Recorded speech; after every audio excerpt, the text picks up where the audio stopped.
Hello folks, I recently did a car finance comparison video and I looked at a Nissan Qashqai, brand new one, comparing a lease against a PCP. Lots of comments on that video and lots of views, so thanks very much. Lots of people saying, oh, why didn't you look at an HP as well? Saying I'd do more mileage than that. I would never buy a new car, I'd always buy a nearly new car. So I've taken as many of those sensible comments on board as possible and done this little follow-up video, and we're comparing now HP against PCP against lease, but we're doing it on a 1-year-old used car and we're comparing it against a brand new lease car, and I'm trying to do this in a very fair and open way. Remember, I'm not a financial advisor, I'm not qualified to give financial advice, this is just for your entertainment. So this is the cheapest 1-year-old Qashqai I could find, which is the new shape with under 10,000 miles on the clock. It's 22 grand. As you can see, this is a lower price on Auto Trader, so that's one of the best prices you're going to find. Then I found the best lease deal I could find on an Accenta Premium Qashqai,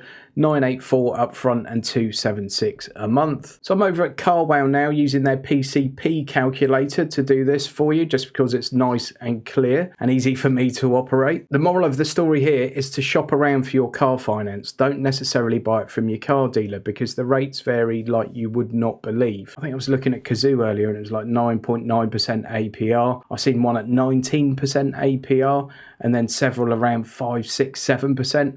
I'm going to do all this on 5%, okay, just to make it nice and simple. And 5% is a really good rate to get at the moment, unless you want to get some crazy 0% deal from someone. So for the PCP, 22,000 is the cash price, 984 customer deposit, final payment of 10,500. That's a normal kind of final payment. They say here final payment's usually 45 to 55% of the RRP. 36 months, which on a PCP usually means you can have 35 monthly payments, 10,000 miles a year and 5% APR, and that gives you a monthly price of 359 quid. Now, to do an HP, all we really need to do in this scenario is take out the final payment. So with an HP versus a PCP, there's no final payment at the end.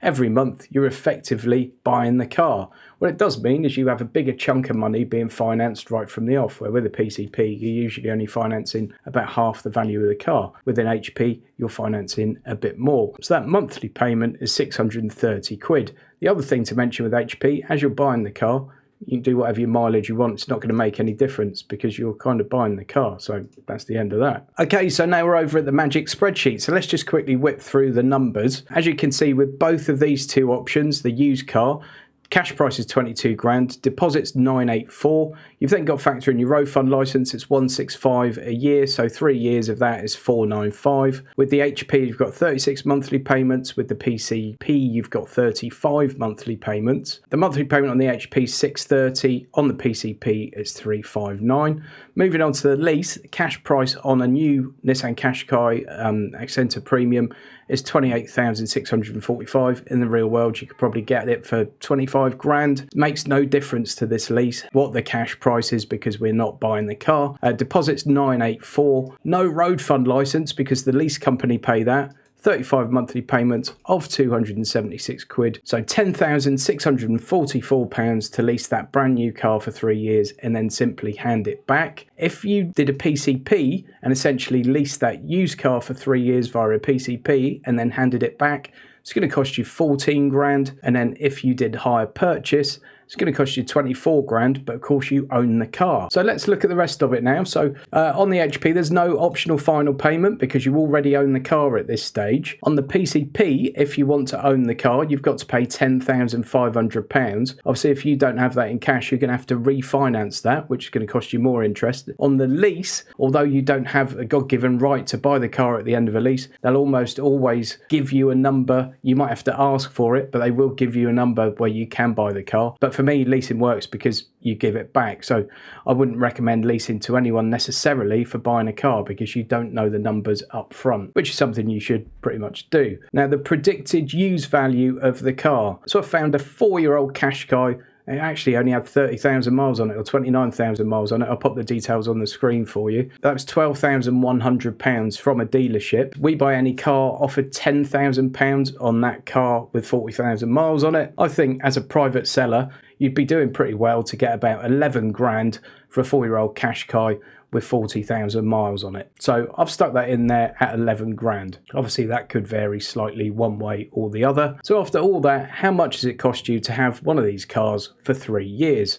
On the brand new car, the lease has cost you £10,644. On a used car, the PCP has cost you £13,544. On a hire purchase, it's cost you £13,159. Remember, on the PCP, we haven't factored in anything about refinancing that 10.5 grand that you may or may not have. Those are the numbers as I see them, folks. However you choose to finance or buy or whatever with your car is completely up to you. There is no right or wrong way apart from the way that suits you and your appetite and your budget the best. For those of you that say, well, what do you do at the end of the lease? Well, at the end of the lease, you shell out another grand and you go again, possibly with a different car, possibly with a very similar car. Then at the end of that, you do it again. What could you do at the end of this one? Well, you've spent 13 grand on something that's now worth 11, but you own it, okay? And in another 3 years, that's still going to have a bit of value to it. It might be worth 3 or 4 grand. And with this one, very similar, although it depends if you've got the cash in the bank. If you have to refinance that 10.5 grand again, it's starting to look not quite so good, is it, folks? As I said, I'm not a financial advisor. This is purely for your entertainment. One final number for you is that only 20% of the people watching my videos are subscribed. So please subscribe, please give it a thumbs up, and please leave a comment. Even if you say hello, just say something in the comments. It all helps me to grow the channel. Thanks ever so much for watching. I hope to see you again soon.